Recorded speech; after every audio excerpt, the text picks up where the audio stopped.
Hinamon daw kayo ni Vice Mayor Baste Duterte ng suntukan. Anong reaction niya po? Mga urot talaga kayo eh. Pero you know, tama-tama dahil marami ang nasalanta ngayon ng bagyo at baha. Maybe we can use this moment or this opportunity for to raise funds in a charity boxing match. This coming, kung para mabilis, this coming Sunday sa Araneta. 12 rounds, pwede. 12 rounds sa sundukan para maganda. At para medyo marami-rami ang ma-raise natin.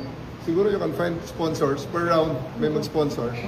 So, let's place their merchandise before each round. So, 12 rounds para medyo marami-rami ang sponsor. Marami tayong ma-raise na pondo. Sir, can you give us a background?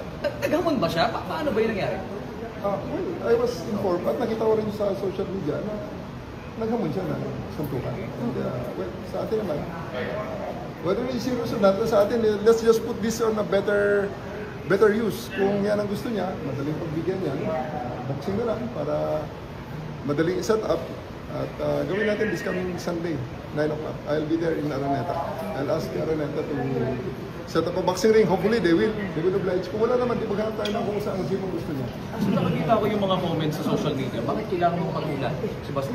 Hindi ko naman siya pinapatulan. I just see this an opportunity para makatulong sa ating mga kababayan. Kaya nga, sigurado marami mong sponsor nito and everything that, all the proceeds that we'll raise, we will donate to charity. Ako, I'll donate to charity kung ano man ang part ko rito. At para sa mga nasalanta ng bagyo at baha ngayong nakaraang masamang panahon. Sir, kung Sunday na, may time pa ba para mag-practice? Hindi naman kailangan, sa tingin ko naman, charity boxing match, kung magkasakitan, konti lang yan. Unless, lakasan lang ng loob yan. Sa akin naman, well, pareho na naman kami siguro walang practice or baka kung nag-practice siya, okay lang din. Let's see.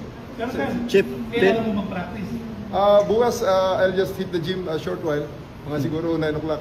Tingnan ko lang dyan sa ating TNT gym. Chip, fearless forecast. Fearless forecast. Ilang rounds? 12 rounds para marami tayong Sponsor. para marami tayong ma-raise na pondo. Papatumbaw mo, sir? After this, are you hoping na matuldo ka na itong medyo balatan ninyo lang yung balatan sa social media? I am on my part naman. Nothing personal. It's just really, sa totoo lang, just so very good opportunity to raise funds for charity. What if sir bigla siyang umatras? Siya din ba? Nasa kanya yun. He was the one who issued the challenge. Sa atin naman, tinatanggap ko na naman.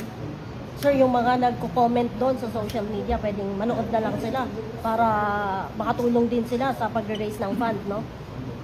Mag-donate sila para maka-raise tayo ng pondo. Pay-per-view. Yes. Okay. Thank you. Okay po. Sige. Maraming salamat.